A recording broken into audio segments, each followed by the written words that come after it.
ಇವತ್ತು ನಮ್ಮ ನಗರ ಯಲಹಂಕ ನಗರ ಪ್ರಧಾನ ಕಾರ್ಯದರ್ಶಿಗಳಾದಂಥ ಪವನ್ ಕುಮಾರ್ ಅವರ ಹುಟ್ಟುಹಬ್ಬ. ಪವನ್ ಕುಮಾರ್ ಅವರು ಭಾಳ ವರ್ಷಗಳಿಂದ ಯುವ ಮೋರ್ಚಾದಲ್ಲಿ ಭಾರತೀಯ ಜನತಾ ಪಾರ್ಟಿಯ ಜವಾಬ್ದಾರಿಯನ್ನು ತಗೊಂಡು ಕಾರ್ಯನಿರ್ವಹಿಸಿ ಕಳೆದ ಭಾರತೀಯ ಜನತಾ ಪಾರ್ಟಿಯ ಸರ್ಕಾರದಲ್ಲಿ ಅಖಿಲ ಕರ್ನಾಟಕ ಬ್ರಾಹ್ಮಣ ಅಭಿವೃದ್ಧಿ ಮಂಡಳಿಯ ನಾಮಾಂಕಿತ ನಿರ್ದೇಶಕರಾಗಿ ಕೂಡ ಇಡೀ ರಾಜ್ಯ ಪ್ರವಾಸವನ್ನು ಮಾಡಿ ಅತ್ಯುತ್ತಮ ಕೆಲಸವನ್ನು ಮಾಡಿದರು. ಪ್ರಸ್ತುತ ಇವತ್ತು ಪ್ರಧಾನ ಕಾರ್ಯದರ್ಶಿಯಾಗಿ ಅತ್ಯಂತ ಕ್ರಿಯಾಶೀಲರಾಗಿ ಪಕ್ಷದ ಎಲ್ಲ ಕಾರ್ಯಕ್ರಮಗಳಲ್ಲೂ ಕೂಡ ಪಾಲ್ಗೊಂಡು, ಅದು ಮೆಂಬರ್ಶಿಪ್ ಇರ್ಬೋದು, ಮನ್ ಕಿ ಬಾತ್ ಇರ್ಬೋದು, ಪ್ರತಿಯೊಬ್ಬರಿಗೂ ಕೂಡ ನಾವು ಫೋನ್ಗಳನ್ನು ಮಾಡಿ ಅತ್ಯಂತ ವ್ಯವಸ್ಥಿತವಾಗಿ ಪಕ್ಷವನ್ನು ಕಟ್ಟೋದರಲ್ಲಿ ಮುಂಚೂಣಿಯಲ್ಲಿದ್ದಾರೆ, ಜನಾನುರಾಗಿಯಾಗಿದ್ದಾರೆ. ಅವ್ರಿಗೆ ಇವತ್ತು ನಾವೆಲ್ಲ ಭಾರತೀಯ ಜನತಾ ಪಾರ್ಟಿಯ ಪ್ರಮುಖರು ಸೇರಿ ಹುಟ್ಟುಹಬ್ಬವನ್ನು ಆಚರಿಸಿ ಅವರಿಗೆ ಆಯುರ ಆರೋಗ್ಯ ಐಶ್ವರ್ಯ ಅಧಿಕಾರವನ್ನು ಎಲ್ಲವನ್ನ ಕೊಡಲಿ ಅಂತೇಳಿ ಅವರಿಗೆ ಶುಭಾಶಯಗಳನ್ನು ಕೋರ್ತಾ ಇದ್ದೀವಿ. ಇನ್ನೂ ಕೂಡ ಮಧ್ಯಾಹ್ನದವರೆಗೂ ಕೂಡ ಪೂರ್ಣ ಫಲಿತಾಂಶ ಬರೋದಕ್ಕೆ ನಾವು ಕಾಯ್ತಾ ಇದ್ದೀವಿ. ಈಗ ಪ್ರಾರಂಭಿಕ ಮುನ್ನಡೆಯನ್ನು ಪಶ್ಚಿಮ ಬಂಗಾಳ, ಅಸ್ಸಾಂ ಮತ್ತು ಪಾಂಡಿಚೇರಿಯಲ್ಲಿ ಭಾರತೀಯ ಜನತಾ ಪಾರ್ಟಿಯ ನೇತೃತ್ವದ ಸರ್ಕಾರ ಬರ್ತಾ ಇದೆ.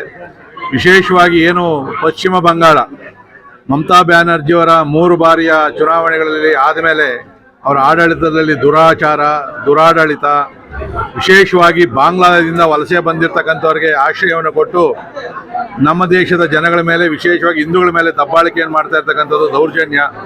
ಅದಕ್ಕೆ ಅಂತ್ಯವನ್ನು ಆಡ್ತಕ್ಕಂಥ ಕೆಲಸವನ್ನು ಇವತ್ತು ಆ ಭಾಗದ ಜನ ಮಾಡಿದ್ದಾರೆ.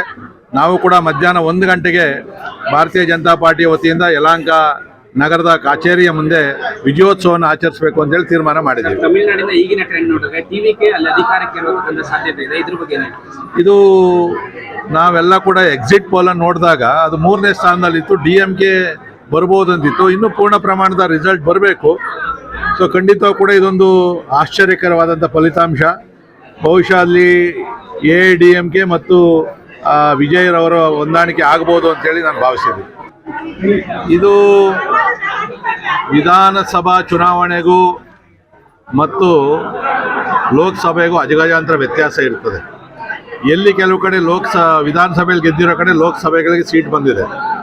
ಇದೇನು ಲೋಕಸಭೆ ಚುನಾವಣೆಗೆ ದಿಕ್ಸೂಚಿ ಅಂತಲ್ಲ, ಮುಂದಿನ ಲೋಕಸಭೆಯಲ್ಲಿ ಈಗಿರೋದಕ್ಕಿಂತ ಹೆಚ್ಚಿನ ಸ್ಥಾನಗಳನ್ನು ನಾವು ಎಕ್ಸಿಟ್ ಪಾಲ್ ಕಳೆದ 2 ತಿಂಗಳಲ್ಲಿ ನೋಡಿದ್ವಿ. ಈಗ ಚುನಾವಣೆ ನಡೆದ್ರೆ NDA 350ಕ್ಕೂ ಹೆಚ್ಚು ಲೋಕಸಭಾ ಸ್ಥಾನಗಳನ್ನು ಗೆಲ್ತದೆ ಅಂತೇಳಿ. ಅದರಲ್ಲೂ ಕೂಡ ಮಹಿಳಾ ಮೀಸಲಾತಿಗೆ ವಿರೋಧ ಮಾಡಿರ್ತಕ್ಕಂಥ ಕಾಂಗ್ರೆಸ್ ನೇತೃತ್ವದ ಪಕ್ಷಗಳನ್ನು ಮುಂದಿನ ಚುನಾವಣೆಯಲ್ಲಿ ಹೀನಾಯವಾಗಿ ಜನ ಸೋಲಿಸ್ತಾರೆ. ಈ ದಿನ ನಮ್ಮ ಯಲಹಂಕ ವಿಧಾನಸಭಾ ಕ್ಷೇತ್ರದ ಶಾಸಕರಾದ ವಿಶ್ವನಾಥ್ ಅಣ್ಣ ಅವರ ಆಶೀರ್ವಾದದೊಂದಿಗೆ ಆಚರಣೆ ಮಾಡ್ತಾ ಇದ್ದೀನಿ. ಪ್ರತಿ ವರ್ಷದಂತೆ ಈ ಸಲ ಕೂಡ ಬೆಳಗ್ಗೆ ಎದ್ದ ತಕ್ಷಣ ದೇವಸ್ಥಾನಕ್ಕೆ ಹೋಗಿ ಮನೇಲಿ ಪೂಜೆ ಮಾಡಿ ನಮ್ಮ ತಾಯಿಯವರ ಆಶೀರ್ವಾದ ತಗೊಂಡು ದುರ್ಗಾ ಪರಮೇಶ್ವರಿ ದೇವಸ್ಥಾನಕ್ಕೆ ಹೋಗಿ ಸಿಂಗನಾಯಕನಹಳ್ಳಿಯ ಶಾಸಕರ ಮನೆಗೆ ಹೋಗಿ ಶಾಸಕರ ಆಶೀರ್ವಾದ ತೊಗೊಂಡು ಬಂದೆ. ನಮ್ಮ ಒಂದು ಅದೃಷ್ಟ ಏನು ಅಂದರೆ ಇಂಥ ಶಾಸಕರ ಜೊತೆ ಗುರುತಿಸ್ಕೊಂಡಿರೋದೇ ನಮ್ಮ ಒಂದು ಸುದೈವ. ಖಂಡಿತವಾಗ್ಲೂ ನಮ್ಮ ಸ್ಟ್ರೆಂತು, ನಮ್ಮ ಶಕ್ತಿ, ನಮ್ಗೆ ಏನೇ ಒಂದು ಸ್ಥಾನಮಾನ ಗೌರವ ಸಿಗ್ತಾ ಇದೆ, ಇಷ್ಟು ಜನ ಪ್ರೀತಿ ತೋರಿಸ್ತಾ ಇದ್ದಾರೆ ಅಂದರೆ ಅದಕ್ಕೆ ನಮ್ಮ ಮೂಲ ಕಾರಣ ನಮ್ಮ ಶಾಸಕರಾದ SR ವಿಶ್ವನಾಥ್ ಅವರು. ಭಾಳ ಸಂತಸದ ವಿಷಯ. ಕಾಯ್ತಾ ಇದ್ದೀವಿ ಯಾವಾಗ ಒಂದು ಆಬ್ಸಲ್ಯೂಟ್ ಮೆಜಾರಿಟಿ ಬರುತ್ತೆ ಅಂತ ತೋರಿಸ್ತಾ ಇರೋದು. ವೆಸ್ಟ್ ಬೆಂಗಾಲದ ಕಡೆ ನಮಗೆಲ್ಲರಿಗೂ ಒಂದು ಕಾನ್ಸಂಟ್ರೇಷನ್ ಇದೆ, ಏನಾಗ್ಬೋದು ಅಂತ. ಸೊ ಬಹುಶಃ ಒಂದು 12-12:30 ಅಷ್ಟರಲ್ಲಿ ಕ್ಲಿಯರಾಗಿ ಒಂದು ಚಿತ್ರಣ ಸಿಗ್ತದೆ. ಸೊ ಎಲ್ಲ ಸಂಭ್ರಮಾಚರಣೆಗೆ ಸಿದ್ಧತೆ ಮಾಡ್ಕೊಳ್ತಾ ಇದ್ದೀವಿ. ಡಬಲ್ ಸಂಭ್ರಮ ಸರ್. ಖಂಡಿತವಾಗ್ಲೂ ನಮಗೆ ಹುಟ್ಟೋಬ್ಬಕ್ಕಿಂತ ಪಕ್ಷದೊಂದು ಗೆಲುವೇನಿದೆಯಲ್ಲ ಭಾಳ ಖುಷಿ ಕೊಡುವಂಥ ವಿಷಯ. ಏನೇ ಆಗಲಿ ನಮಗೆ ಕೊಟ್ಟಂಥ ಒಂದು ಜವಾಬ್ದಾರಿ ಅತ್ಯಂತ ನಿಷ್ಠೆಯಿಂದ ನಾವು ನಿರ್ವಹಿಸಬೇಕು ಅಂತಕ್ಕಂಥ ಮನೋಭಾವ ನಂದಷ್ಟೇ. ಸೊ ಶಾಸಕರು ಯುವ ಮೋರ್ಚಾ ಅಧ್ಯಕ್ಷನ ಮಾಡಿದ್ರು, ನಮ್ಮದೇ ಆದ ಒಂದು ಸಣ್ಣ ಪುಟ್ಟ ಕೆಲಸ ಮಾಡಿ ಒಂದು ಚಾಪ್ ಮೂಡಿಸಿದ್ವಿ. ಆಮೇಲೆ ಜಿಲ್ಲೆ ಕಳಿಸ್ಕೊಟ್ರು. ಅದಾದಮೇಲೆ ಒಂದು ಬ್ರಾಹ್ಮಣ ಅಭಿವೃದ್ಧಿ ಪ್ರಾಧಿಕಾರಕ್ಕೆ ಡೈರೆಕ್ಟ್ರಾಗಿ ನಾಮಿನೇಟ್ ಮಾಡಿದ್ರು ಸರ್ಕಾರದಲ್ಲಿ. ಸೊ ಸುಮಾರು ಒಂದು 2,000 ಚಿಲ್ಲರೆ ಮನೆಗಳು ಕೊಟ್ಟರು ಬ್ರಾಹ್ಮಣರಿಗೆ MLA ಅವರು. ಒಂದು ಅವ್ರ ಮುಖಾಂತರ ಅವ್ರ ಆಶೀರ್ವಾದದಿಂದ ಬೆಳೀತಾ ಇರ್ತಕ್ಕಂಥದ್ದು.